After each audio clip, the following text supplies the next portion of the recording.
So my name is Marvin. I'm a partner at 500 Startups. I run the San Francisco office, so I'm a partner in the main fund where I invest in seed deals across the globe. I also run the San Francisco accelerator that runs twice a year. Yeah. Okay. And how do you see yourself? As a company, you get your own fund, obviously, yep. And then you are doing your accelerator. But do you only invest in accelerator way, or is it also we do both? Like money? Yeah, we do both. So we do seed investments and we do accelerators. And so the difference with the two ways is basically with accelerator, it's a 4-month program. I look at about 1,500 companies to find 35 to 45 awesome teams and companies to basically work with, help them with like their sales and marketing, help them with like their storytelling and pitch prep and fundraising strategy. And then when it comes to the seed investment, it's kind of, we usually invest as part of a larger syndicate. Yep. And so we're part of a whole group of investors that and we're usually typically companies are raising anywhere between 750,000 to 1.5 million, sometimes 2 million, and we do 50 to 100K checks in those situations. This syndicate, we hear that all the time now, so it becomes bigger and bigger all the time. I mean that it's not only that one investor is deciding now that, yeah, I'm the one who's going to invest to that idea, that now there is becoming more and more syndicates, isn't it? But in early stage, that's always been the case, right? Yeah. I think when it comes to Series A, it changes, right? Yeah. There's usually one dominant investor that takes up most of the round. Yeah. But in seed, you want to typically get as many people around the, as they say, around the table as possible that hopefully can help the company. Yeah, true that. Yeah, definitely. What about how do you? Well, you got this your accelerator program, which is 4 months, yeah. And do you take also? Can it be more later stage companies? Can it be anything? So to be honest, the range of companies where I have a bunch of pre-launch companies, they tend to be like in areas of like digital health or fintech because they're more regulated, right? It's less about not having a product or being launch a product. It's more like, have you figured out the regulatory things, but the product stuff's much easier to figure out, right?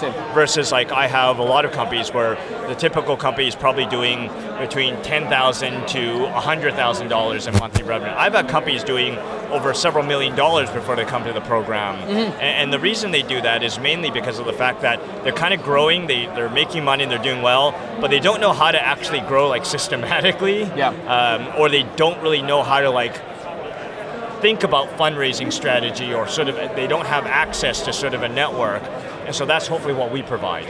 We had a company that was doing, I think, over like $130,000 in like monthly revenue, and they were doing well, but like when they came to our program, after they left our program, they're doing over $300,000 in monthly, and they end up raising like $10 million in a Series A. Yeah, that's it.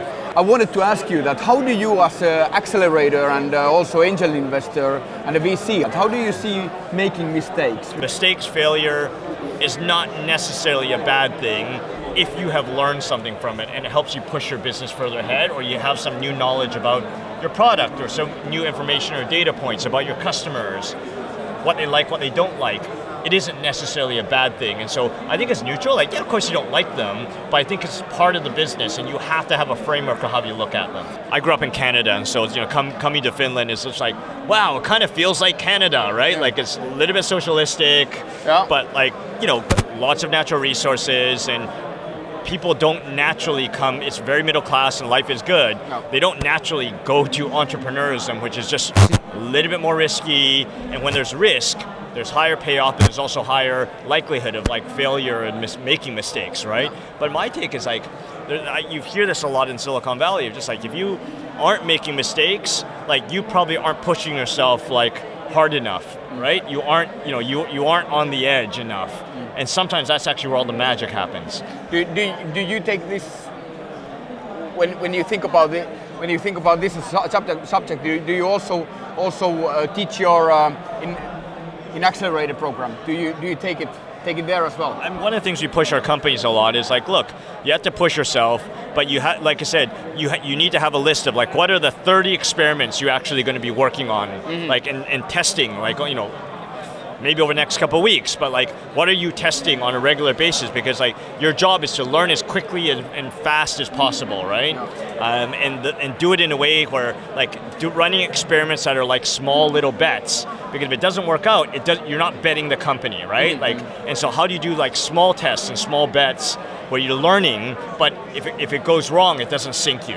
Yeah. And I think that's the same with people in general, right? It's definitely, I agree. I like it, right? I came here last year and I found one startup, UApp, Finnish company that went through my accelerator like last year, right? Oh, so I was like, I hope I find one or two other companies for the program. But the reality is that I like what the Arctic15 team's doing. I like this conference. To be honest, I prefer smaller conferences. Like, I don't like them too overwhelming because there's too many, it's just too many people and it's just too much. Maybe I'm getting old, it's too noisy.